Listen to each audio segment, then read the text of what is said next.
ನಮಸ್ಕಾರ dear doctor ಕಾರ್ಯಕ್ರಮಕ್ಕೆ ಸ್ವಾಗತ ವೀಕ್ಷಕರೇ. ಇಂದಿನ ಆಧುನಿಕ ವೇಗದ ಬದುಕಿನಲ್ಲಿ ಪ್ರತಿಯೊಬ್ಬ ಮನುಷ್ಯರು ಕೂಡ ಒಂದಲ್ಲ ಒಂದು ಆರೋಗ್ಯದ ಸಮಸ್ಯೆಯಿಂದ ಬಳಲ್ತಾನೆ ಇರ್ತಾರೆ. ಆರೋಗ್ಯದ ಸಮಸ್ಯೆ ಬಂತು ಅಂದ ತಕ್ಷಣ ಪ್ರತಿಯೊಬ್ಬರಿಗೂ ಕೂಡ ಮೊದಲನೇದಾಗಿ ಹೊಳೆಯುವಂಥದ್ದು ಡಾಕ್ಟರ್ ಹತ್ರ ಹೋಗ್ತೀವಿ. ಡಾಕ್ಟರ್ ಹತ್ರ ಹೋದ್ಮೇಲೆ ಹಾಸ್ಪಿಟಲ್ಗೆ ಔಷಧಿಯನ್ನ ತೆಗೆದುಕೊಂಡು ನಾವು ನಮ್ಮ ಒಂದು ಆರೋಗ್ಯದ ಸಮಸ್ಯೆಗೆ ಪರಿಹಾರವನ್ನ ಕಂಡುಕೊಳ್ತೀವಿ. ಆದ್ರೆ ಈ ಒಂದು ಔಷಧವನ್ನ ತೆಗೆದುಕೊಳ್ಳದೆಯೂ ಕೂಡ ನಮ್ಮ ಒಂದು ಆರೋಗ್ಯದ ಸಮಸ್ಯೆ ಏನಿದೆ ಅದನ್ನ ಪರಿಹಾರ ಮಾಡಿಕೊಳ್ಳುವಂತಹ ಒಂದು ವ್ಯವಸ್ಥೆಯೂ ಕೂಡ ಇದೆ ಅಂತ ಅಂದ್ರೆ ಸಾಕಷ್ಟು ಜನ ಹೌದಾ ಔಷಧ ಇಲ್ಲದೆಯೂ ಕೂಡ ಪರಿಹಾರ ಆಗುತ್ತಾ ಅನ್ನುವಂತಹ ಒಂದು ಗೊಂದಲವೂ ಕೂಡ ಇರುತ್ತೆ.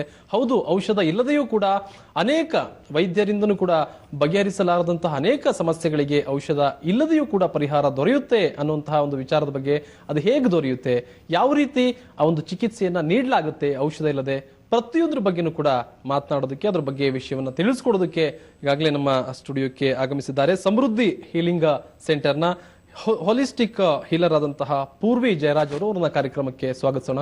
ಪೂರ್ವಿ ಅವರೇ, ಕಾರ್ಯಕ್ರಮಕ್ಕೆ ಸ್ವಾಗತ. ಎಸ್, ಹಾಗೇನೆ ಔಷಧಿ ಇಲ್ಲದೆ ಚಿಕಿತ್ಸೆಯನ್ನ ಪಡೆದು ಅವರ ಆರೋಗ್ಯದ ಸಮಸ್ಯೆಯಿಂದ ಬಳಲುತ್ತಿರೋ ಸಂದರ್ಭದಲ್ಲಿ ಔಷಧಿ ರಹಿತ ಒಂದು ಚಿಕಿತ್ಸೆಯನ್ನ ಪಡೆದು ಅವರು ಕೂಡ ಈಗಾಗಲೇ ನೆಮ್ಮದಿಯುತವಾದಂತಹ ಒಂದು ಜೀವನವನ್ನ ನಡೆಸ್ತಾ ಇದ್ದಾರೆ. ಎಲ್ಲ ಆರೋಗ್ಯದ ಸಮಸ್ಯೆಯಿಂದ ಹೊರಬಂದು ಅವರು ಕೂಡ ನಮ್ಮ ಕಾರ್ಯಕ್ರಮಕ್ಕೆ ಆಗಮಿಸಿದ್ದಾರೆ. ಅವ್ರನ್ನು ಕೂಡ ಸ್ವಾಗತಿಸೋಣ. ಕೀರ್ತಿ ಅವರೇ, ಕಾರ್ಯಕ್ರಮಕ್ಕೆ ಸ್ವಾಗತ. ನಮಸ್ತೆ. ಎಸ್, ಈಗಾಗಲೇ ಪೂರ್ವಿ ಅವರೇ ನಾವು ಮಾತನಾಡ್ತಾ ಇದ್ವಿ, ಔಷಧಿ ರಹಿತ ಚಿಕಿತ್ಸೆಯಿಂದ ಯಾವುದೇ ಒಂದು ಆರೋಗ್ಯದ ಸಮಸ್ಯೆ ಇದ್ರೂ ಕೂಡ ಅದನ್ನ ಪರಿಹಾರ ಮಾಡಬೇಕು ಅನ್ನುವಂಥದ್ದು ಸಾಕಷ್ಟು ಜನಕ್ಕೆ ಗೊಂದಲವೂ ಕೂಡ ಇರುತ್ತೆ. ಔಷಧಿ ಇಲ್ಲದೆ ಇದ್ರೆ ಹೇಗೆ ಸಮಸ್ಯೆ ಪರಿಹಾರ ಆಗುತ್ತೆ ಅಂತ ಇಂದಿನ ಶೋಗಳಲ್ಲೂ ಕೂಡ ಸಾಕಷ್ಟು ಹೇಳಿದಿರಿ. ಇನ್ನಷ್ಟು ಜನ ಸಾಕಷ್ಟು ಕುತೂಹಲ, ಗೊಂದಲವೂ ಕೂಡ ಇರುತ್ತೆ. ಹೇಳೋದಾದ್ರೆ ಅದ್ರ ಬಗ್ಗೆ. ಹೌದು, ನೀವು ಹೇಳೋದು ನಿಜ.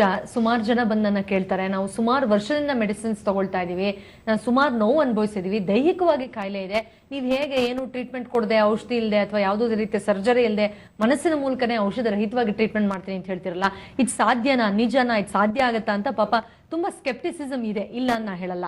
ಅಂದ್ರೆ ನಮ್ಮ ಮನಸ್ಸಿಗೂ, ನಮ್ಮ ದೇಹಕ್ಕೂ, ನಮ್ಮ ಆತ್ಮಕ್ಕೂ, ಹಾಗೂ ನಮ್ಮ ದೇಹ ಏನೆಲ್ಲ ಸಿಂಪ್ಟಮ್ಸ್ ನ ಅಂಡರ್ಗೋ ಮಾಡುತ್ತೆ ಅದಕ್ಕೂ, ಹಾಗೂ ನಮ್ಮ ಮನಸ್ಸು ಏನೆಲ್ಲ ಸ್ಟ್ರೆಸ್ ಅಥವಾ ಇಮೋಷನ್ಸ್ ನ ಕ್ಯಾರಿ ಮಾಡುತ್ತೆ, ನಮ್ಮ ಆಲೋಚನೆಗಳು ಯಾವ ರೀತಿ ಇರುತ್ತೆ, ಅದಕ್ಕೂ ಒಂದು ಇಂಟರ್ ಕನೆಕ್ಟೆಡ್ನೆಸ್ ಇದೆ ಅನ್ನೋದನ್ನ ಫಸ್ಟ್ ನಾವು ಅರ್ಥ ಮಾಡ್ಕೋಬೇಕಾಗುತ್ತೆ ಈ ಸಿಸ್ಟಮ್ ಅಲ್ಲಿ ಬಿಲೀವ್ ಮಾಡೋಕೆ. ಇನ್ನೊಂದು, ನಾನು ಕಳೆದ ಸಂಚಿಕೆಗಳಲ್ಲಿ ಹೇಳಿದಾಗೆ ಇದೊಂದು ಏನ್ಷಿಯಂಟ್ ಸೈನ್ಸ್. ಸುಮಾರು ವರ್ಷಗಳಿಂದ, ಹಲವಾರು ಸಾವಿರಾರು ವರ್ಷಗಳಿಂದ ಕೇವಲ ನಮ್ಮ ದೇಶದಲ್ಲಿ ಮಾತ್ರ ಅಲ್ಲದೆ ಸುಮಾರು ಬೇರೆ ಬೇರೆ ದೇಶಗಳಲ್ಲೂ ಕೂಡ ಸಾವಿರಾರು ವರ್ಷಗಳಿಂದ ಈ ಒಂದು ಸೈನ್ಸ್ ಅಂದ್ರೆ ಆತ್ಮದ ಶಕ್ತಿಯಿಂದ, ಒಳಮನಸ್ಸಿನ ಶಕ್ತಿಯಿಂದ ಕಾಯಿಲೆಗಳಿಂದ ಹೊರಗಡೆ ಬರೋಕ್ಕೆ ಸಾಧ್ಯ ಇದೆ ಅನ್ನುವಂಥ ಒಂದು ಮೊಡಾಲಿಟಿನ ಸಾಕಷ್ಟು ಸ್ಕ್ರಿಪ್ಚರ್ಸ್ ಅಲ್ಲೂ ಮೆನ್ಷನ್ ಮಾಡಿದ್ದಾರೆ. ಅಂಡ್ ಅದ್ರ ಬಗ್ಗೆ ಸಾಕಷ್ಟು ಕಡೆ ಉಲ್ಲೇಖ ಕೂಡ ಇದೆ. ಬಟ್ ಅದನ್ನ ಈಗಲೂ ಕೂಡ ಸಾಕಷ್ಟು ರಿಸರ್ಚ್ ಮಾಡಿ ಸಾವಿರಾರು, ಲಕ್ಷಾಂತರ, ಕೋಟ್ಯಾಂತರ ಜನ ಇನ್ಫ್ಯಾಕ್ಟ್ ವರ್ಲ್ಡ್ ವೈಡ್ ಅದರ ಲಾಭ ಕೂಡ ಪಡೆದಿದ್ದಾರೆ. ಇದಕ್ಕೆ ಬೇರೆ ಬೇರೆ ಹೆಸರು ಕೊಟ್ಟಿದ್ದಾರೆ. ಅಂದ್ರೆ ನಮ್ಮ ಕಲ್ಚರ್ ಬೇರೆ ಬೇರೆ ಇರೋ ತರ ಅಥವಾ ರಿಸರ್ಚ್ ಬೇರೆ ಬೇರೆ ರೀತಿಯಲ್ಲಿ ಅಪ್ರೋಚ್ ಬೇರೆ ಬೇರೆ ಇರೋ ತರ ಬೇರೆ ಬೇರೆ ಹೆಸರುಗಳನ್ನ ಕೊಟ್ಟಿದ್ದಾರೆ. ಬಟ್ ನಾವು ಅದರ ಫೌಂಡೇಶನ್ ನೋಡಿದ್ರೆ, ಅದರ ಬೇಸ್ ನೋಡಿದ್ರೆ, ಒಬ್ಬ ಮನುಷ್ಯನ ಆತ್ಮದ ಶಕ್ತಿಯಿಂದಾನೆ, ಒಳಮನಸ್ಸಿನ ಶಕ್ತಿಯಿಂದಾನೆ ಕಾಯಿಲೆಗಳ ಮೂಲ ಕಾರಣವನ್ನ ಕಂಡಿಡಿದು ಆ ಕಾಯಿಲೆಗಳಿಂದ ಹೊರಗಡೆ ಬರಕ್ಕೂ ಕೂಡ ಸಾಧ್ಯ ಇದೆ ಅನ್ನೋದನ್ನು ನಾವು ಖಂಡಿತವಾಗಿಯೂ ಹೇಳ್ಬೋದು. ಇಲ್ಲಿ ನಮ್ಮ ಮನಸ್ಸಿಗೂ, ನಮ್ಮ ಆತ್ಮಕ್ಕೂ, ನಮ್ಮ ದೇಹಕ್ಕೂ ಇರೋ ಇಂಟರ್ ಕನೆಕ್ಟೆಡ್ನೆಸ್ ನಾನು ಆಗ್ಲೇ ಹೇಳಿದಾಗ ಅರ್ಥ ಮಾಡ್ಕೊಂಡಾಗ ರೂಟ್ ಕಾಸ್ ಅನ್ನ ಐಡೆಂಟಿಫೈ ಮಾಡಿ ಅದರಿಂದ ಹೊರಗಡೆ ಬರೋದು ತುಂಬಾ ಸುಲಭ ಆಗುತ್ತೆ. ಅಂಡ್ ಸಾಕಷ್ಟು ವರ್ಷಗಳ ಕಾಲ ದೇಹಕ್ಕೆ ಆಗ್ತಾ ಇರೋ ಸಿಂಪ್ಟಮ್ಸ್ ಇಂದ ಕೂಡ ಹೊರಗಡೆ ಬರೋಕೆ ಖಂಡಿತವಾಗಿಯೂ ಸಾಧ್ಯ ಆಗುತ್ತೆ. ಅದಕ್ಕೆ ಕೀರ್ತಿ ತರ ಹಲವಾರು ಪೇಷಂಟ್ಗಳು ಹೊರಗಡೆ ಬಂದಿರೋರು ತಮ್ಮ ಸಮಸ್ಯೆಯಿಂದಾನೆ ಅದಕ್ಕೆ ವ್ಯಾಲಿಡೇಷನ್ ಕೊಡೋಕೆ ಅವರೊಂದು ನಿದರ್ಶನ ಆಗ್ತಾರೆ ಅಂತ. ಹಾಗೇನೆ ಪೂರ್ವಿ ಅವರೇ, ಸಾಕಷ್ಟು ಜನ ನಿಮ್ಮ ಹತ್ರ ಪೇಷಂಟ್ಗಳು ಬಂದ ಸಂದರ್ಭದಲ್ಲಿ ಅವರು ಕೂಡ ಕೇಳಿಸ್ಕೊಂಡಿರ್ತಾರೆ ಈ ರೀತಿ ಔಷಧ ರಹಿತ ಚಿಕಿತ್ಸೆ ಸಿಗುತ್ತೆ ಅಂತ. ನಿಮ್ಮ ಹತ್ರ ಬಂದಾಗ ಅವರ ಒಂದು ಗೊಂದಲಗಳು, ಪ್ರಶ್ನೆಗಳನ್ನೆಲ್ಲ ಸಹಜವಾಗಿ ನಿಮ್ಮ ಹತ್ರ ಕೇಳ್ತಾರೆ. ಹೌದಾ, ಈ ರೀತಿ ಆಗುತ್ತಾ, ಇನ್ನು ಸಮಸ್ಯೆ ಆಗೋಲ್ವಾ, ಸಮಸ್ಯೆ ಪರಿಹಾರ ಆಗುತ್ತಾ ಅಂತ. ಸೊ ಯಾವ ರೀತಿ ಕನ್ವಿನ್ಸ್ ಅನ್ನ ಮಾಡ್ತೀರಾ ಆ ಸಂದರ್ಭದಲ್ಲಿ, ಅವ್ರ ಬಗ್ಗೆ ಹೇಳೋದಾದ್ರೆ ಅಂತ? ನೋಡಿ, usually as a drugless therapist ಈಗ ಲಿಸ್ಟ್ ಆಫ್ ಸಿಂಪ್ಟಮ್ಸ್ ಇಟ್ಕೊಂಡ್ ಬಂದಿರ್ತಾರೆ ಅಥವಾ ಸುಮಾರು ವರ್ಷಗಳಿಂದ ಅವರು ಅಂಡರ್ಗೋ ಆಗ್ತಿರ್ತಾರೆ ಸಿಂಪ್ಟಮ್ಸ್ ಇಂದ. ಸೊ ಗೊಂದಲ ಡೆಫಿನೆಟ್ಲಿ ಇರುತ್ತೆ. ಬಟ್ ಆಸ್ ಅ ಥೆರಪಿಸ್ಟ್ ಅಕಸ್ಮಾತ್ ಆ ಡ್ರಗ್ಲೆಸ್ ಥೆರಪಿಯಿಂದ ವಾಸಿ ಮಾಡೋಕ್ ಸಾಧ್ಯ ಆಗಿದ್ದೇ ಆದ್ರೆ ಖಂಡಿತವಾಗಿಯೂ ಕೆಲವೇ ಸೆಷನ್ಗಳಲ್ಲಿ ಅವ್ರಿಗೆ ರೆಮಿಡಿ ಕೊಡ್ಬೋದು ಅನ್ನೋ ಕಾನ್ಫಿಡೆನ್ಸ್ ನಾವು ಕೊಡೋಕೆ ಸಾಧ್ಯ ಆಗುತ್ತೆ. ಫಾರ್ ಎಕ್ಸಾಂಪಲ್, ಈಗ ಕೀರ್ತಿ ಅವ್ರದೇ ನಾವು ಎಕ್ಸಾಂಪಲ್ ತಗೊಳ್ಳೋದಾದ್ರೆ, ಅವ್ರಿಗೆ ಸಾಕಷ್ಟು ಇಂಡೈಜೆಷನ್ ಸುಮಾರು ವರ್ಷಗಳಿಂದ ಇತ್ತು ಅಂಡ್ ಸಾಕಷ್ಟು ಫುಡ್ ಅಲರ್ಜಿ ಕೂಡ ಇತ್ತು. ಅಂಡ್ ಆಕೆಗೆ ನಾವು ಒಂದು 6 ರಿಂದ 10 ಸೆಷನ್ ಒಳಗಡೆನೆ ಆ ಸಿಂಪ್ಟಮ್ಸ್ ಇಂದ ಹೊರಗಡೆ ಬಂದು ನೀವು ಏನೆಲ್ಲ ಆಹಾರಗಳಿಗೆ ಅಲರ್ಜಿ ಇದೆಯೋ ಅದನ್ನ ಸ್ವೀಕಾರ ಮಾಡೋಕೆ ಸಾಧ್ಯ ಆಗಿ ನಿಮ್ ನೋವು ಏನಿದೆ ಅಥವಾ ನೀವು ಏನೆಲ್ಲ ಫಿಸಿಕಲ್ ಸಿಂಪ್ಟಮ್ಸ್ ಅಥವಾ ಸಫರಿಂಗ್ ಅಂಡರ್ಗೋ ಆಗ್ತಾ ಇದ್ದೀರಾ ಅದು ಕಟ್ ಡೌನ್ ಆಗುತ್ತೆ ಅನ್ನೋ ಲೆವೆಲ್ಗೆ ನಾವು ಅನಾಲಿಸಿಸ್ ಮಾಡಿ ಅವ್ರನ್ನ ರಿಲ್ಯಾಕ್ಸ್ ಮಾಡಿದ್ಮೇಲೆ ಅಷ್ಟು ಲೆವೆಲ್ಗೆ ಕಾನ್ಫಿಡೆನ್ಸ್ ಕೊಡಕ್ಕೆ ಸಾಧ್ಯ ಆಗುತ್ತೆ. ಬಿಕಾಸ್ ಸುಮಾರು ಜನ ನೀವಾಗ್ಲೇ ಹೇಳಿದಾಗೆ ಸಾಕಷ್ಟು ಬೇರೆ ಅಪ್ರೋಚಸ್ ಇಂದ ಕೇಳಿರ್ತಾರೆ ಅದ್ರ ಬಗ್ಗೆ, ಅಥವಾ ಕೆಲವರು ಎಕ್ಸ್ಪೀರಿಯನ್ಸ್ ಮಾಡಿರ್ತಾರೆ. ಬಟ್ ತುಂಬಾ ಜನ ನಂಗೆ ಹೇಳೋದೇನು ಅಂದ್ರೆ, ನಾವು ಅದು ಏನೋ ಒಂದು ಮಾಡ್ತೀನಿ ಅಂತ ಹೇಳಿದ್ರು, ಔಷಧಿ ಇಲ್ಲ ಏನೂ ಇಲ್ಲ ಅಂತ ಹೇಳಿದ್ರು, ಅದನ್ನ ಮಾಡಿಸ್ಕೊಂಡ್ವಿ, ಬಟ್ ಅದೆಲ್ಲ ಆದ್ಮೇಲೆ ಇದು ಫಿಸಿಕಲ್ ಸಿಂಪ್ಟಮು, ನಾವೇನು ಮಾಡಕ್ಕಾಗಲ್ಲ ಅಂತ ಹೇಳ್ಬಿಟ್ರು, ನಿಮ್ಮ ಮನಸ್ಸು ಸ್ಪಂದಿಸ್ತಿಲ್ಲ ಅಂತ ಹೇಳ್ಬಿಟ್ರು ಅಂತ ಹೇಳ್ತಾರೆ. ತುಂಬಾ ಬೇಜಾರಾಗುತ್ತೆ. ಯಾಕಂದ್ರೆ ಇದು ಔಷಧರಹಿತ ಚಿಕಿತ್ಸೆ ಅನ್ನೋ ಒಂದು ಮೊಡಾಲಿಟಿಗೆ ಒಂದು ಕಪ್ಪಿ ಚುಕ್ಕಿ ತರ ಆಗೋಗುತ್ತೆ ಆ ತರ ಮಾಡಿದ್ರೆ. ಬಟ್ ಅಕಸ್ಮಾತ್ ಒಬ್ಬ ಥೆರಪಿಸ್ಟ್ ಸರಿಯಾಗಿ ಅದನ್ನ ಅನಲೈಸ್ ಮಾಡಿದ್ರೆ ಇಷ್ಟೇ ದಿನಗಳಲ್ಲಿ ಈ ತರದ ಸಿಂಪ್ಟಮ್ ಗಳನ್ನ ಇಷ್ಟು ಪರ್ಸೆಂಟೇಜ್ ರೆಡ್ಯೂಸ್ ಮಾಡಕ್ಕೆ ಸಾಧ್ಯ ಆಗುತ್ತೆ ಅನ್ನೋ ಕಾನ್ಫಿಡೆನ್ಸ್ ಅಲ್ಲಿ ನಾವು ಅದನ್ನ ಅನಲೈಸ್ ಮಾಡಕ್ಕೆ ಸಾಧ್ಯ ಆಗುತ್ತೆ. ಆ ಪ್ರೊಸೀಜರ್ ಏನಿದೆ, ಟ್ರೀಟ್ಮೆಂಟ್ ಏನಿದೆ, ಯಾಕಂದ್ರೆ ಆಲ್ಟರ್ನೇಟಿವ್ ಮೆಡಿಸಿನ್ ಅಲ್ಲಿ ಸಾಕಷ್ಟು ಔಷಧರಹಿತ ಚಿಕಿತ್ಸೆಗಳಿದೆ. ಯಾವ ಸಿಂಪ್ಟಮ್ ಇಂದ ಕ್ಲೈಂಟ್ ಸಫರ್ ಆಗ್ತಾ ಇದ್ದಾರೆ, ಯಾವ ರೂಟ್ ಕಾಸ್, ಅದು ತುಂಬಾ ಇಂಪಾರ್ಟೆಂಟ್ ಇಲ್ಲಿ, ಯಾವ ಮೂಲ ಕಾರಣದಿಂದ ಸಫರ್ ಆಗ್ತಾ ಇದ್ದಾರೆ ಅದನ್ನ ಐಡೆಂಟಿಫೈ ಮಾಡಿ ಅದಕ್ಕೆ ಸೂಕ್ತವಾದಂತಹ ಟ್ರೀಟ್ಮೆಂಟ್ ಕೊಟ್ಟಾಗ ರೆಮಿಡಿ ಅಷ್ಟೇ ಬೇಗ ಮ್ಯಾನಿಫೆಸ್ಟ್ ಆಗುತ್ತೆ. ಆ ಕಾನ್ಫಿಡೆನ್ಸ್ ನ ಡೆಫಿನೆಟ್ಲಿ ಅವರಲ್ಲಿ ನಾವು ಇನ್ಕಲ್ಕೇಟ್ ಮಾಡಕ್ಕೆ ಸಾಧ್ಯ ಆಗುತ್ತೆ. ಅದಲ್ಲದೆ ನಾವು ಎಷ್ಟೇ ಸೈಂಟಿಫಿಕ್ ಆಗಿ ಅದನ್ನ ಎಕ್ಸ್ಪ್ಲೈನ್ ಮಾಡಿದ್ರು ಅಥವಾ ವ್ಯಾಲಿಡೇಟ್ ಮಾಡಕ್ ಟ್ರೈ ಮಾಡಿದ್ರು ಮನಸ್ಸಿನ ಶಕ್ತಿಯನ್ನ ಅನುಭವಿಸಿದ್ರೆ ಮಾತ್ರ ನಮ್ಗೆ ಗೊತ್ತಾಗುತ್ತೆ ಆ ಮನಸ್ಸಲ್ಲಿರೋ ಎಮೋಷನ್ಸ್ ನ. ಸೊ ಡೇ ಬೈ ಡೇ ಅವ್ರು ಗ್ರಾಜುಯಲಿ ಆಗ್ತಾ ಇರುವಂತಹ ಡಿಫ್ರೆನ್ಸಸ್ ನ ನೋಟಿಸ್ ಮಾಡೋದ್ರಿಂದಾನೇ ಅವ್ರಿಗೆ ಸಾಕಷ್ಟು ಪರಿಣಾಮ ಡೆಫಿನೆಟ್ಲಿ ಅವ್ರಿಗೆ ಎವಿಡೆಂಟ್ ಆಗಿ they'll be able to experience. Yes, ಹಾಗೇನೆ ಕೀರ್ತಿ ಅವರೇ, ನೀವು ಕೂಡ ಔಷಧಿ ರಹಿತ ಚಿಕಿತ್ಸೆಯನ್ನ ತೆಗೆದುಕೊಂಡು ಈಗಾಗಲೇ ನೀವು ಕೂಡ ಗುಣಮುಖರಾಗಿರುವಂತದ್ದು. ನಿಮಗೆ ಆ ನಂಬಿಕೆ ಬಂತ ಈ ರೀತಿ ಚಿಕಿತ್ಸೆಯಿಂದ ಹುಷಾರಾಗಬಹುದು ಅಂತ ಅವರ ಹತ್ರಕ್ಕೆ ಹೋಗೋ ಸಂದರ್ಭದಲ್ಲಿ ನೀವು ಯಾವ ಆರೋಗ್ಯ ಸಮಸ್ಯೆಯಿಂದ ಬಳಲ್ತಾ ಇದ್ರಿ ಅಂತ? ನನಗೆ ನಾನು ಫಸ್ಟ್ ಆಕ್ಚುಲಿ ಜಾಬಕ್ಕೆ ಹೋಗ್ತಿದ್ದೆ. ನನಗೆ ಇನ್ನೂ ನೆನಪಿದೆ, 1 January 2012 ಆ ನ್ಯೂ ಇಯರ್ ಇಂದನೇ ನಂಗೆ ಸ್ಟಾರ್ಟ್ ಆಗಿದ್ದು. ಅವಾಗಿಂದ ನಂಗೆ ರಿಯಲೈಸ್ ಮಾಡಿದೆ, ನಾನು ಏನು ತಿಂದ್ರೇನೋ ಡೈಜೆಸ್ಟ್ ಆಗ್ತಾ ಇಲ್ಲ. ಫುಡ್ ಎಲರ್ಜೀಸ್ ಅಂದರೆ ಏನು ತಿಂದ್ರೇನೋ ಎಲರ್ಜಿ, ಅದು ಹೊಟ್ಟೆಲಿ ಜಾಸ್ತಿ ಹೊತ್ತು ತಡಿತಾನೆ ಇರಲಿಲ್ಲ. ಆಮೇಲೆ ಹಿಂಗೆ ನಾನು ಒಂದು 4-5 ಸ್ಪೆಷಲಿಸ್ಟ್ ಹತ್ರ ಡಾಕ್ಟರ್ಸ್ ತೋರಿಸಿದ್ದೀನಿ. ಆಮೇಲೆ ಅವ್ರು ಏನು ಚೆಕಪ್ ಇತ್ತು ಎಲ್ಲ ಚೆಕಪ್ ಎಲ್ಲ ಮಾಡಿಸಿದ್ದೀನಿ. ಅದೆಲ್ಲ ನನ್ನ ರಿಪೋರ್ಟ್ಸ್ ಎಲ್ಲ ನಾರ್ಮಲ್ ಇತ್ತು. ಲಾಸ್ಟಿಗೆ ನಂಗೆ ಡಾಕ್ಟ್ರು ಹೇಳಿದ್ರು, ನೀವು ಮನ್ಯಾಗ ರೆಸ್ಟ್ ಮಾಡಿ ಅಂತ ಹೇಳಿಬಿಟ್ರು. ಆದರೆ ನನ್ಗೆ ಗುರುತು ನನಗೇನೋ ಆಗಿದೆ, ಇದನ್ನ ಆಚೆ ಹೆಂಗೆ ಬರಬೇಕು. ಯಾಕಂದರೆ ಇದ್ರ ಜೊತೆಗೆ ನಾನು ಯಾವಾಗೂ ಕಾಯಿಲೆ ಅಂತ ಹಿಂಗೆ ಸೀರಿಯಸ್ ಯಾವಾಗ ಹೋಗಿಲ್ಲ. ಆದರೆ ಒಂದಾದ್ಮೇಲೆ ನಂಗೆ ಏನೇನೇನು ಸ್ಟಾರ್ಟ್ ಆಯಿತು. ಆಮೇಲೆ ಒಂದ್ ದಿವಸ ನಾನು ಮೇಡಮ್ದು ಪ್ರೋಗ್ರಾಮ್ ನೋಡಿದೆ ಟಿವಿಯಲ್ಲಿ. ಸೊ ನಾನು ಅಂದೆ ಇದು ಒಂದು ಟ್ರೈ ಮಾಡೋಣ ಅಂತ. ಸೊ ಆಮೇಲೆ ನಾನು ಮೇಡಮ್ ಹತ್ರ ಹೋದೆ. ಆಮೇಲೆ ನಾನು ಮೇಡಮ್ ಕೇಳಿದೆ, ಹಿಂಗೆ 2 ವರ್ಷದಿಂದ ನಂಗೆ ಆಗ್ತಾ ಇದೆ, ತಿಂದಿದ್ದು ಯಾವುದೂ ನನಗೆ ಜೀರ್ಣ ಆಗ್ತಾ ಇಲ್ಲ. ಆಮೇಲೆ ಏನು ಕೆಲಸ ಮಾಡ್ಲಿಕ್ಕೂ ತುಂಬ ಫೆಟಿಗ್ ಆಗೋದು. ನಾನು ಫಸ್ಟ್ ಹೆಂಗ್ ಎನರ್ಜೆಟಿಕ್ ಇದ್ದೆ ಹಂಗಿರ್ಲಿಲ್ಲ. ಆಮೇಲೆ ಮೇಡಮ್ ಹತ್ರ ಹೋದ್ಮೇಲೆ ನನ್ಗೆ ಇವತ್ತು ನೆನಪಿದೆ, 3rd ಸೆಷನ್ ನಂದಾದ್ಮೇಲೆ ನಂಗೆ ರಿಯಲೈಸ್ ಆಯ್ತು that my body is very light ಅಂತ. ಆಮೇಲೆ ಫೀಲ್ ಬಂತು ನನಗೆ. ಆಮೇಲೆ ಮೇಡಮ್ ಹತ್ರ ನಾನು ನನ್ನ ಸೆಷನ್ಸ್ ಎಲ್ಲ ಕಂಪ್ಲೀಟ್ ಮಾಡ್ಮೇಲೆ ಆಮೇಲೆ ನಾನು ಮೇಡಮ್ ಹೇಳ್ದಂಗೆ 1-2-3 ಕ್ಲಾಸಸ್ ಅಟೆಂಡ್ ಮಾಡಿದೆ. ಆಮೇಲೆ ಅದು ಪ್ರಾಕ್ಟೀಸ್ ಮಾಡ್ತಾ ಬಂದೆ. ಇವತ್ತು ನನಗೆ ಯಾವುದು ಫುಡ್ ಎಲರ್ಜಿ ಇಲ್ಲ. ಈಗಾಗಲೇ ನಿಮಗೆ ಆ ಒಂದು ಕಾರ್ಯಕ್ರಮವನ್ನ ನೋಡಿ ಗೊತ್ತಾಯ್ತು ಅಂತ ಹೇಳಿದ್ರಿ ಅವ್ರ ಬಗ್ಗೆ. ಆ ಗೊತ್ತಾದ ತಕ್ಷಣ ನಿಮಗೂ ಏನಾದ್ರು ಅನಿಸ್ತಾ, ನನ್ನ ಒಂದು ಸಮಸ್ಯೆಗೂ ಕೂಡ ಪರಿಹಾರ ಸಿಗ್ಬಹುದು ಅಂತ? ಮೊದಲು ಹೋಗಿ ಅವ್ರ ಹತ್ರ ಏನ್ ಕೇಳಿದ್ರಿ ನೀವು? ನಾನು ಫಸ್ಟ್ ಹೋಗಿ ಮೇಡಮ್ ಫ್ರಾಂಕ್ಲಿ ಎಲ್ಲ ಹೇಳ್ಬಿಟ್ಟೆ, ನನ್ಗೆ ಈ ತರ ಆಗಿಲ್ಲ, ಖರೆ ಇದು 2 ವರ್ಷದಿಂದ ನನ್ಗೆ ಕಂಟಿನ್ಯೂಸ್ಲಿ ಆಗ್ತಾ ಇದೆ, ಒಂದ್ ಮೇಲೆ ಒಂದ್ ಬರ್ತಾ ಇದೆ, ಸೊ ನನ್ಗೆ ಇದು ಪ್ರಾಬ್ಲಮ್ ಇದೆ ಅಂತ ಹೇಳಿದೆ. ಆಮೇಲೆ ಮೇಡಮ್ ಎಲ್ಲ ಅವ್ರದ್ದು ಹೀಲಿಂಗ್ ಬಗ್ಗೆ ಎಲ್ಲ ಹೇಳಿ ಆಮೇಲೆ ಸೆಷನ್ ಅಟೆಂಡ್ ಮಾಡಕ್ ಹೇಳಿದ್ರು. ನಾನು ಆ ತರ ಸೆಷನ್ಸ್ ಎಲ್ಲ ಅಟೆಂಡ್ ಮಾಡಿದೆ. ಒಟ್ಟು ಎಷ್ಟು ಸೆಷನ್ಸ್ ಅನ್ನು ಅಟೆಂಡ್ ಮಾಡಿದ್ರಿ ನೀವು ಅಂತ? 6 to 7 ಸೆಷನ್ಸ್ ಅಟೆಂಡ್ ಮಾಡಿದೆ ನಾನು. 6 to 7 ಸೆಷನ್ಸ್ ಅಂದ್ರೆ ಎಷ್ಟು ಸೆಷನ್ಸ್ ಆದ್ಮೇಲೆ ನಿಮಗೆ ಆ ಒಂದು ಫೀಲ್ ಆಯ್ತಾ ಹೋಯ್ತು? ನನಗೆ ಆಕ್ಚುಲಿ 3rd ಸೆಷನ್ ಕಂಪ್ಲೀಟ್ ಮಾಡಿದ್ಮೇಲೆ ನಮ್ಮ ಮನೆಗೆ ಹೋಗ್ತಾ ಇದೆ, ಅದು ಫೀಲಿಂಗನೇ ಬೇರೆ ಇತ್ತು. ನಾವು ಚೈಲ್ಡ್ಹುಡ್ ಅಲ್ಲಿ ಹೆಂಗ್ ಫೀಲ್ ಮಾಡ್ತೀವಲ್ಲ ಆ ತರ ಲೈಟ್ ಫೀಲ್ ಆಗ್ತಾ ಇತ್ತು. ನಾನು ನೆಕ್ಸ್ಟ್ ಸೆಷನ್ ಬಂದು ಮೇಡಮ್ಗೆ ಹೇಳಿದೆ, I am feeling better then before ಅಂತ. ಸೊ ಅವಾಗಿನ ನನ್ಗೆ ಗುರ್ತಾಯ್ತು that I am getting healed ಅಂತ, ಆಗ್ತಾ ಇದ್ದೀನಿ ಅಂತ. ಒಬ್ಬೊಬ್ರದ್ದು ಒಂದೊಂದು ರೀತಿ ಆರೋಗ್ಯದ ಸಮಸ್ಯೆ ಇದ್ದೇ ಇರುತ್ತೆ. ಸೊ ಆ ಸಂದರ್ಭದಲ್ಲಿ ಬೇರೆ ಬೇರೆ ಆರೋಗ್ಯದ ಸಮಸ್ಯೆ ಇರೋದ್ರಿಂದ ಎಲ್ಲರಿಗೂ ಕೂಡ ಇಷ್ಟು ಸೆಷನ್ ಅಂತಾನೆ ಏನಾದ್ರು ನಿಮ್ಮ ಹತ್ರ ಟ್ರೀಟ್ಮೆಂಟ್ ತಗೋಬೇಕಾಗುತ್ತೆ ಅಥವಾ ಒಬ್ಬೊಬ್ಬರಿಗೆ ಒಂದೊಂದು ರೀತಿ ಡಿಫ್ರೆಂಟ್ ಅಂತ ಇರುತ್ತೆ? ಒಂದು ಒಳ್ಳೆ ವಿಷಯ ಏನಪ್ಪಾ ಔಷಧ ರಹಿತ ಚಿಕಿತ್ಸೆಯಲ್ಲಿ ಅಂದ್ರೆ ನಮ್ಗೆ ತಿಂಗಳಾನ್ಗಟ್ಲೆ ಟ್ರೀಟ್ಮೆಂಟ್ ಅನ್ನೇ ಮಾಡ್ತಾ ಅಥವಾ ಫಾಲೋಅಪ್ ಬರ್ತಾನೆ ಇದೆ ಅನ್ನೋ ತರದ್ದು ಏನೂ ಇರಲ್ಲ.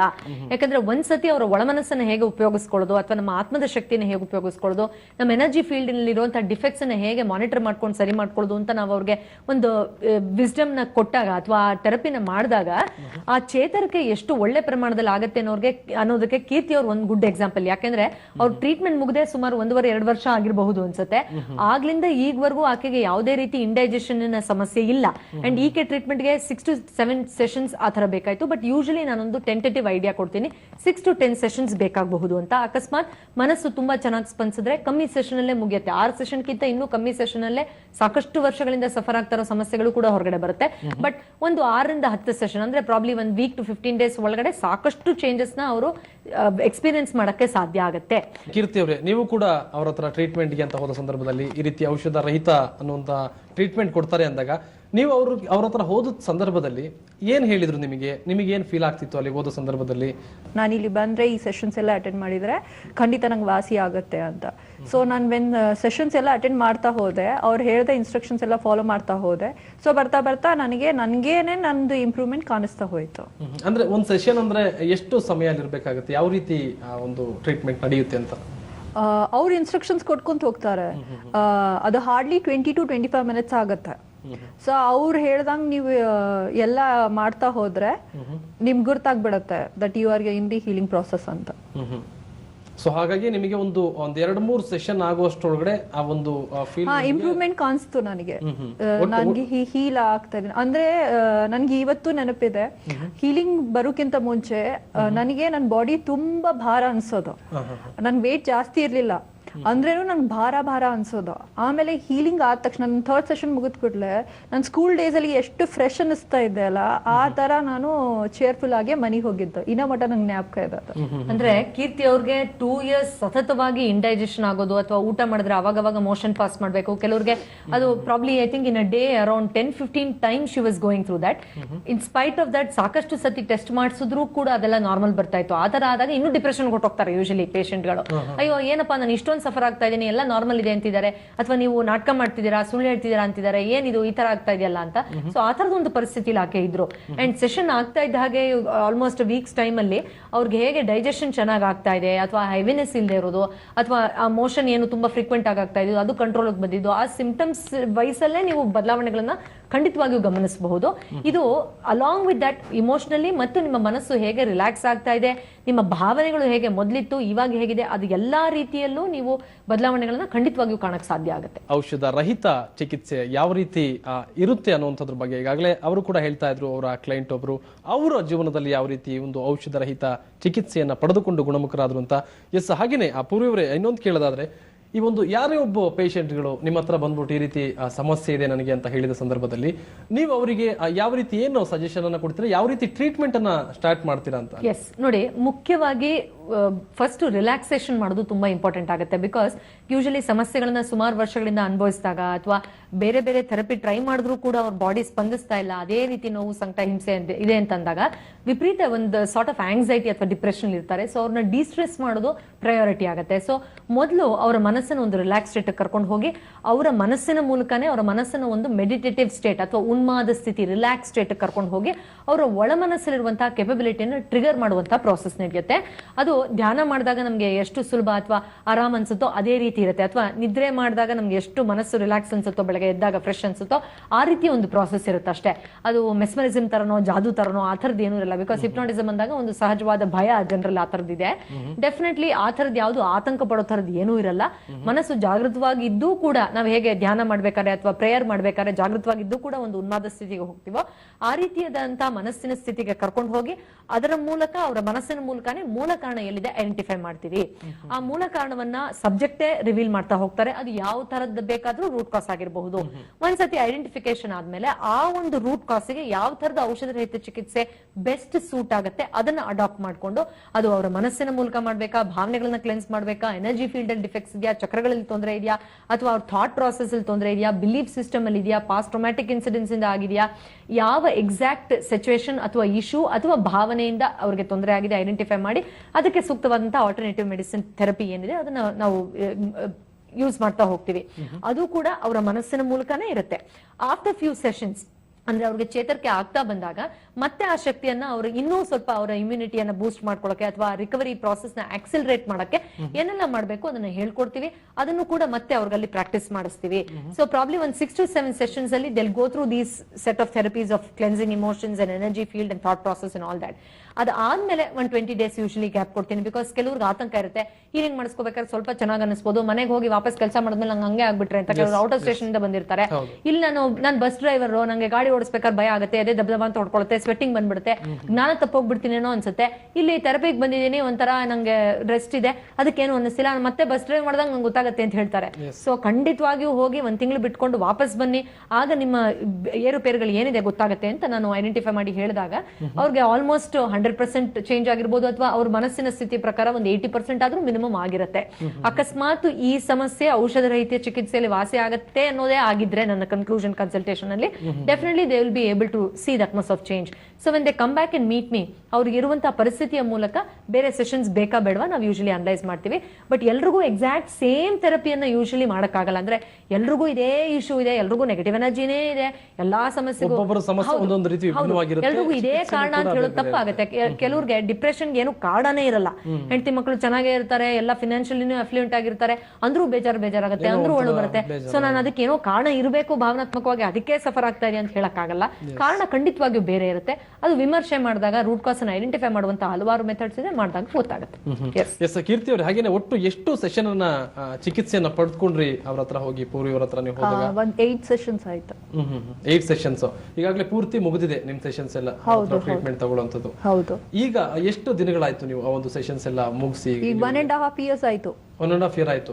ಆ ಮೊದಲು ಏನ್ ಸಮಸ್ಯೆಗಳಿತ್ತು ಟ್ರೀಟ್ಮೆಂಟ್ ತಗೊಳ್ಳೋದಕ್ಕಿಂತ ಮುಂಚೆ, ಆ ಸಮಸ್ಯೆ ಏನಾದ್ರು ಮತ್ತೇನಾದ್ರು ಈಗ ಯಾವ್ದು ಅದು ಆ ಸಮಸ್ಯೆ ಇಲ್ಲ, ಈಗ ಸಂಪೂರ್ಣವಾಗಿ ಗುಣಮುಖರಾಗಿದ್ದೀರಿ ಈಗ. ಈಗ ಯಾವ ರೀತಿ ಒಂದು ಫೀಲ್ ಆಗುತ್ತೆ ಅಂತ? ಮುಂಚೆ ನಾನು ಎಲ್ಲಾ ಕೆಲಸ ಮಾಡ್ಬೇಕಂದ್ರೆ ಪೋಸ್ಟ್ಪೋನ್ ಮಾಡ್ತಿದ್ದೆ, ಅವಾಗ ಮಾಡೋಣ ಇವಾಗ ಮಾಡೋಣ ಸಾಯಂಕಾಲ. ಈಗ ಹಂಗಿಲ್ಲ, ಈಗ ಯಾವ್ದು ಕೆಲಸ ಮಾಡ್ಬೇಕು ಅವಾಗ ಮಾಡೋದು. ಆಮೇಲೆ ದೇವ್ರದ್ದು ಪೂಜಾ ಪುನಸ್ಕಾರ ಏನ್ ಮಾಡ್ತಿದ್ದೆ, ಒಂದ್ ದಿವಸ ಮಾಡೋದು ಒಂದ್ ದಿವಸ ಮಾಡ್ತಿರ್ಲಿಲ್ಲ, ಹಂಗಾಗ್ತಿತ್ತು ನನ್ಗೆ. ಆದ್ರೆ ಈಗ ಹಿಂಗಿಲ್ಲ, ಈಗ ಖಂಡಿತ ಡೈಲಿ ಅದು ಎಲ್ಲ ಮಾಡ್ತೀನಿ. ಆಮೇಲೆ ಯಾವ್ದು ಕೆಲ್ಸ ಒಂದ್ ದಿವ್ಸ ನನ್ಗೆ ಬೇಜಾರಾಗಲ್ಲ. ನಾನು ಒಬ್ಳೆ ಇದ್ರೂ ನಂಗೆ ಯಾವಾಗೂ ಬೇಜಾರಾಗಲ್ಲ. ನಾನು ಅಷ್ಟು ನಂದು ಏನ್ ಕೆಲಸ ಮಾಡ್ಕೊಂತಿರ್ತೀನಿ, ಆಕ್ಟಿವ್ ಆಗಿ ಎನರ್ಜೆಟಿಕ್ ಆಗಿನೇ ಇರ್ತೀನಿ. ಮುಂಚೆ ಹಂಗಿರ್ಲಿಲ್ಲ, ಆದ್ರೆ ಈಗ ಹಂಗಿಲ್ಲ. ಈಗ ಈಗೆಲ್ಲ ಫುಲ್ ಗುಣಮುಖರಾಗಿ ಯಾವುದೇ ಸಮಸ್ಯೆ ಇಲ್ಲದೆ ಔಷಧ ರಹಿತ ಚಿಕಿತ್ಸೆಯ ಒಂದು ಪರಿಣಾಮ ಈಗ ಚೆನ್ನಾಗಿದ್ರಿ.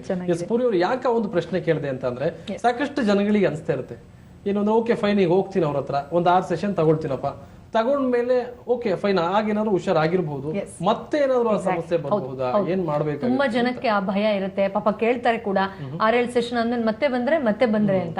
ಸೊ ಅದಕ್ಕೆ ನಾನು ಟ್ರೀಟ್ಮೆಂಟ್ ಆದ್ಮೇಲೆ ಒಂದು 20-25 ಡೇಸ್ ಗ್ಯಾಪ್ ಅನ್ನ ಕೊಟ್ಟು ಆಮೇಲೆ ಕೊನೆ ಸೆಷನ್ ಗಳನ್ನ ಮಾಡೋಣ. ಅಂದ್ರೆ ಕೊನೆಯ ಭಾಗದಲ್ಲಿ ನಾವು ಮತ್ತೆ ಅವ್ರಿಗೆ ಆರೋಗ್ಯದ ಶಕ್ತಿಯನ್ನ ಹೇಗೆ ರಿಫಿಲ್ ಮಾಡ್ಕೊಳ್ಳೋದು ಅದನ್ನೆಲ್ಲ ಹೇಳ್ಕೊಡ್ತೀವಿ.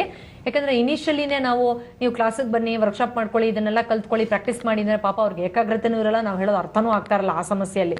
ಸೊ ಟ್ರೀಟ್ಮೆಂಟ್ ಆಗಿ ಅವ್ರು ಗುಣಮುಖರ ಆದ್ಮೇಲೆ ಏನು ಕೊನೆ ಭಾಗದಲ್ಲಿ ಬರ್ತೀರಾ, ಆಗ ಅವರ ಏನೆಲ್ಲ ಸಿಂಪ್ಟಮ್ಸ್ ರಿಕವರಿ ಆಗಿದೆ ಅದನ್ನ ಶೇರ್ ಮಾಡ್ಕೊಂಡು ಆ ಕಾನ್ಫಿಡೆನ್ಸ್ ಶೇರ್ ಮಾಡ್ಬೋದು. ಅದಲ್ಲದೆ even in spite of going through therapy ಅದು ಕಂಪ್ಲೀಟ್ ಆಗಿದೆ, ನೀವು ಚೆನ್ನಾಗಿದಿರಲ್ಲ, ಸಿಂಪ್ಟಮ್ಸ್ ಇಂದ ಹೊರಗಡೆ ಬಂದಿದ್ದೀರಾ ಅಂತ ಆದ್ಮೇಲೂ we give them enough time to come back and consult us without any additional charges. They can come down any time and consult us. ಇನ್ನೊಂದು ಬೆಸ್ಟ್ ಪಾರ್ಟ್ ಏನು ಅಂದ್ರೆ ಆತ್ಮದ ಶಕ್ತಿನ ಹೇಗೆ ಉಪಯೋಗಿಸ್ಕೊಳ್ಳೋದು ಅನ್ನೋದನ್ನು ಕೂಡ ಹೇಳ್ಕೊಡ್ತೀವಿ. ಇನ್ನೊಂದು, ನೀವು ಕ್ಲೈಂಟ್ಸ್ ಗಳು ಯೂಶಲಿ ಈ ತರದೊಂದು ಪ್ರಶ್ನೆಗಳನ್ನ ಕೇಳ್ತಾರೆ ಅಂದಾಗ ನನ್ಗೆ ನೆನಪಾಯ್ತು, ತುಂಬಾ ಜನಕ್ಕೆ ಇದೊಂದು ಟ್ರೆಡಿಷನಲ್ ಏನ್ಷಿಯಂಟ್ ಸೈನ್ಸ್, ಅವಾಗೆಲ್ಲ ಯೂಸ್ ಮಾಡ್ತಿದ್ರು, ಇವಾಗ ಹೆಂಗ್ ಮಾಡಕ್ಕಾಗತ್ತೆ, ಇವಾಗೆಲ್ಲ ಅದು ಹೆಂಗ್ ಸಾಧ್ಯ ಆಗುತ್ತೆ ಅಂತ ಅನ್ಸುತ್ತೆ. ಅಂದ್ರೆ ಎನರ್ಜಿನ ಯೂಸ್ ಮಾಡ್ಕೊಳ್ಳೋದಿರ್ಬೋದು, ಅಥವಾ ನಮ್ಮಲ್ಲೇ ಇರುವಂತಹ ಆತ್ಮವಿಶ್ವಾಸವನ್ನು ಉಪಯೋಗಿಸ್ಕೊಂಡು ಅಥವಾ ಒಳಮನಸ್ಸಿನ ಶಕ್ತಿಯನ್ನು ಉಪಯೋಗಿಸ್ಕೊಂಡು ಹೊರಗಡೆ ಬರೋದಾಗಿರ್ಬೋದು.